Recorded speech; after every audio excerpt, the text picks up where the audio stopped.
bem, meus amigos? Meu nome é Herbert, eu sou professor de Geografia e estou aqui para passar uma aula para vocês sobre a geografia da população, sobre demografia, ok? Bom, então vamos lá, vamos começar e espero que todos vocês curtam bastante essa nossa aula. Bom, o título da nossa aula é Entendendo o Crescimento da População Brasileira e Mundial. Bom, vamos lá então, olho nos slides, pessoal. Bom, qual que é o objetivo dessa aula? O objetivo geral, compreender a dinâmica da população mundial. E nós vamos subdividir esse objetivo em alguns objetivos específicos. Refletir sobre o conceito de demografia e sobre os principais conceitos demográficos. Então, na primeira parte, a gente vai falar o que é demografia, quais são os principais conceitos demográficos. Num segundo momento, a gente vai entender as fases do crescimento populacional. E, para finalizar, numa última fase, a gente vai refletir sobre as teorias demográficas. A teoria malthusiana, do final do século XVIII, a teoria neomalthusiana, no período pós-Segunda Guerra Mundial, e a teoria reformista ou marxista, que é um pouco mais recente. Apesar das ideias ter sido do século XIX, ela ganhou muito força a partir da década de 1980. Bom, então vamos entender o conceito de demografia. Demografia, ou geografia da população, é a área da ciência que se preocupa em estudar as dinâmicas e os processos populacionais. Então, a demografia ela passa a ser encarada como ciência a partir do século XIX. Então, a demografia é uma ciência que estuda a população em todas as suas dinâmicas populacionais. Aqui no Brasil existe um órgão, um instituto que é responsável para observar a dinâmica populacional, fazer os censos demográficos. Esse órgão, pessoal, é o IBGE, o Instituto Brasileiro de Geografia e Estatística. Cada país possui o seu órgão que é responsável. Por que a demografia é importante? Então, os estudos populacionais eles são importantes para que os governos canalizem investimentos em áreas específicas, como saúde, educação, previdência social, esporte, lazer, entre outros. Se a população está ficando muito idosa, está aumentando muito a expectativa de vida, tem um determinado tipo de investimento. Está tendo muitas crianças, outro determinado tipo de investimento. Então, esses estudos são extremamente importantes para que os governos possam fazer essa análise, quantificar esses investimentos. Vamos falar agora sobre os principais conceitos demográficos. Então, é muito importante quando a gente faz uma análise da população, a gente entender os principais conceitos demográficos. O primeiro conceito é a população absoluta. Bom, população absoluta é feito o censo demográfico, aqui no Brasil pelo IBGE, e quando você quantifica a população total de uma área, de um território, você tem a população absoluta. Tá? A densidade demográfica ou população relativa é quando você pega essa população e você quantifica pela área, pela cidade, pelo estado, pelo país. Então, você pegou a quantidade de pessoas, a quantidade de habitantes, e você divide pela área total, você tem a densidade demográfica. Essa densidade demográfica, tá, ela normalmente é quantificada em habitantes por quilômetro quadrado. Qual que é a diferença entre populoso e povoado? Populoso é a quantidade de pessoas, ok? Normalmente, os cientistas, os estudiosos, quantificam um país como populoso se aquele país tem mais de 100 milhões de habitantes. Povoado quer dizer, tem pessoas morando dentro do país. Tá? Então, normalmente, se utiliza o termo povoado quando se expressa em habitantes por quilômetros quadrados. Por exemplo, o Brasil é um país populoso, tem mais de 200 milhões de habitantes, só que é um país fracamente povoado. Tá? Porque a população brasileira é concentrada próximo do litoral. Taxa de natalidade e de mortalidade, ou seja, a quantidade de pessoas que nascem e a quantidade de pessoas que morrem num determinado período específico, tá? Geralmente durante um ano. O crescimento vegetativo ou crescimento natural.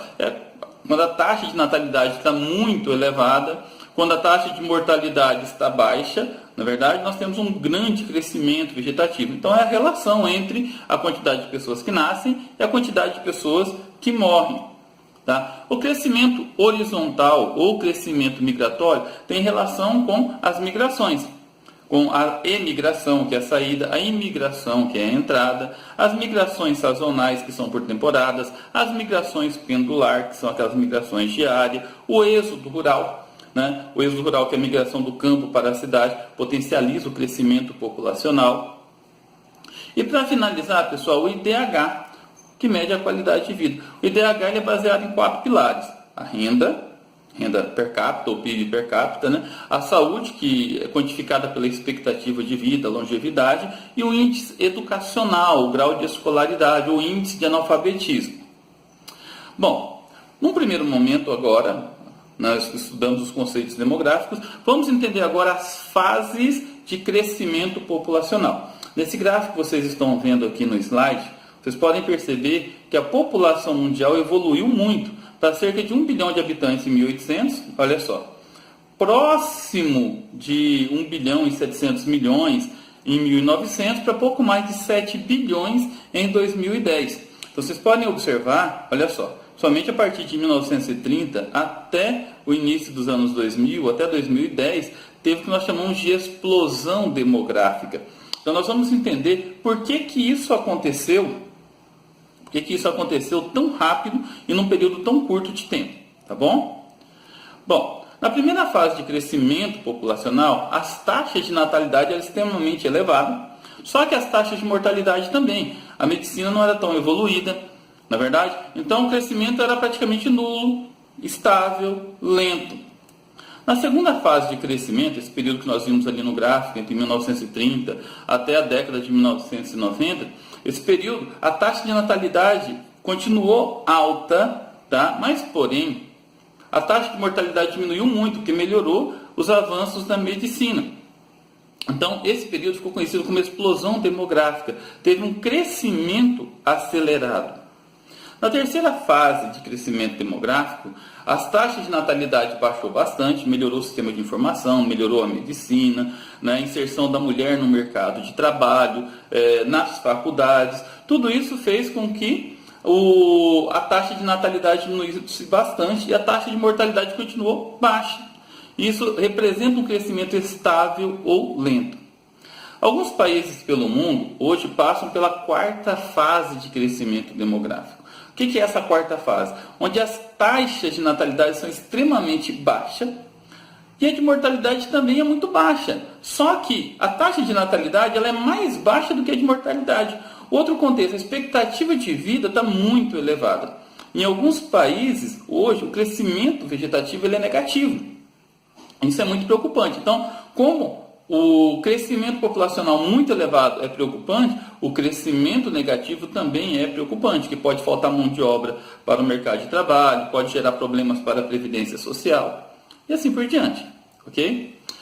Bom, vamos falar agora das teorias demográficas. Então, mais um gráfico, como vocês podem estar vendo. Esse gráfico aqui também tem uma expectativa para 2050, para 2100, não é verdade? Então, essa expectativa de aumento da população gera um problema muito grande. Vamos dar uma olhada no texto que eu coloquei aqui nos slides. Olha só. A relação entre o número de pessoas e a quantidade de recursos disponíveis para alimentá-las e satisfazer o seu nível de consumo sempre foi motivo de preocupação. Afinal, os recursos naturais disponíveis serão capazes de, no futuro, atender aos sucessivos crescimentos populacionais. Então, a preocupação dessas teorias demográficas é saber se a oferta de alimentos é o suficiente para a quantidade de pessoas. Vamos entender um pouquinho sobre as principais teorias, tá? Teoria fatalista ou malthusiana. Esse camarada que vocês estão vendo aqui no slide é Thomas Robert Malthus, pastor anglicano, Inglaterra, século XVIII, século das luzes. Ele foi muito influenciado por Adam Smith, David Ricardo, Rousseau, entre outros, né? Ele também era um economista liberal e historiador. Então, ele elaborou uma teoria que falava o seguinte, pessoal, que a população estava aumentando numa progressão geométrica. 1, 2, 4, 8, 16, 32, 64, assim por diante. E a razão era 25 anos, ou seja, a cada 25 anos a população mundial dobrava de tamanho. Contudo, a produção de alimentos crescia numa progressão aritmética. 1, 2, 3, 4, 5, 6, ou seja, Ia chegar um determinado momento que não ia ter alimento para todo mundo, para toda a população mundial. E ele sugeriu normas como, por exemplo, a abstinência sexual. Ele sugeriu normas como o mínimo de apoio para a população pobre, para que a população não entrasse em decadência, né? Bom, vamos falar um pouquinho da teoria neo-malthusiana. Gente, Malthus estava correto? De certa forma estava sim. Ele pegou aquele período início da Revolução Industrial, crescimento exagerado da cidade de Londres, na Inglaterra. Na verdade, ele não previu, por exemplo, que tivesse o aumento da produção de alimentos, que ia ter a Revolução Verde, a melhoria tecnológica, surgimento dos transgênicos, dos métodos contraceptivos. Nada disso foi previsto por ele, tá? Então, pessoal, olha só, no período pós-Segunda Guerra Mundial, teve aquele fenômeno conhecido como Baby Boom. O Baby Boom, a população começou a ter muitas crianças, muitos filhos, que passou por 2 catástrofes em sequência, né? Primeira e Segunda Guerra Mundial. Então, muitos países aumentaram muito suas taxas de natalidade. Como a medicina já era muito evoluída e a taxa de mortalidade era muito baixa, né? Houve uma explosão demográfica em muitos países. Então, muitos países, muitos governantes, muitos cientistas retomaram a teoria de Thomas Malthus, né? Mas com outra vertente. Ou seja, o governo ele tinha que incentivar a esterilização, o uso de métodos contraceptivos e até mesmo a esterilização de alguns casais, principalmente das mulheres, com o intuito de conter o crescimento populacional para que os recursos naturais não se extinguissem, não se exaurissem, não é verdade? Um exemplo muito comum foi a política do filho único adotado na China. Tá? O Brasil, até hoje, ele tem implicitamente essa teoria. Por exemplo, olha só, está vendo na imagem?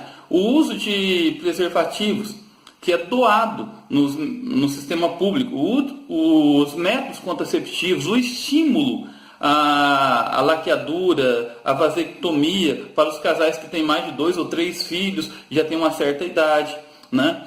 A divulgação nos meios de comunicação, novelas, filmes, de famílias muito bem sucedidas ou com um certo conforto, de qualidade de vida, tendo apenas 2 filhos, né? Olha só, é muito comum essa propagação de imagens como a que vocês estão vendo aí, a família perfeita, não é verdade? Só 2 filhos, só 1 filho, né? Isso aí tudo tem relação com a teoria neo-malthusiana. Vamos falar de uma outra teoria, pessoal, a teoria marxista ou reformista.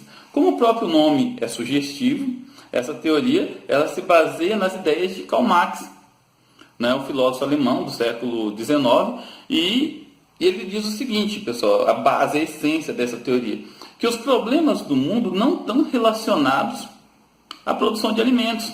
Muito pelo contrário, está relacionado com o quê? Com a distribuição de riquezas. E ele tem esses cientistas eles têm um argumento muito forte, na verdade, porque eles se baseiam no seguinte: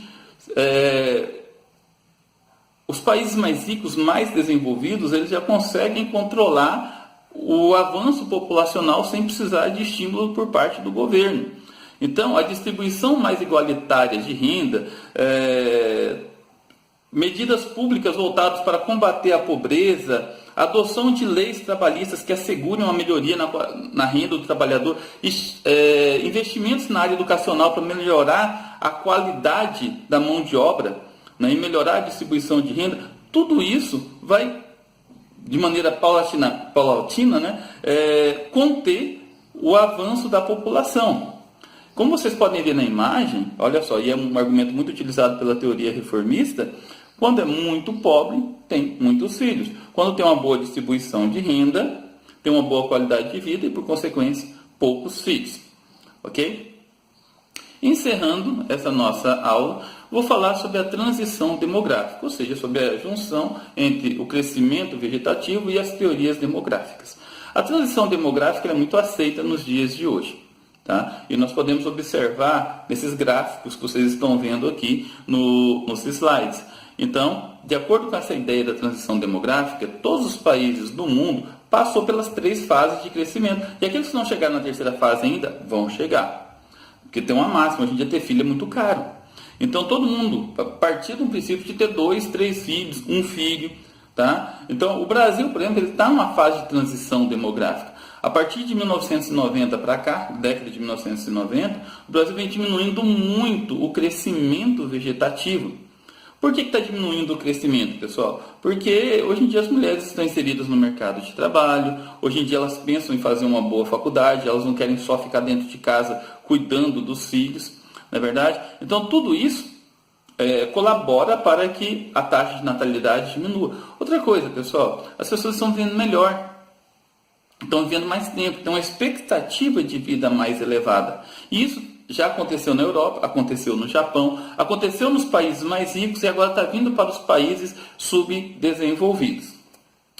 Pessoal, é isso aí. Espero que vocês tenham curtido bem essa aula, tenham entendido as fases de crescimento demográfico, os principais conceitos demográficos e as principais teorias. É bom frisar que não são só elas, entendeu? Tem várias teorias, mas eu coloquei as 3 principais. Espero que vocês tenham curtido, fiquem com Deus e até a próxima.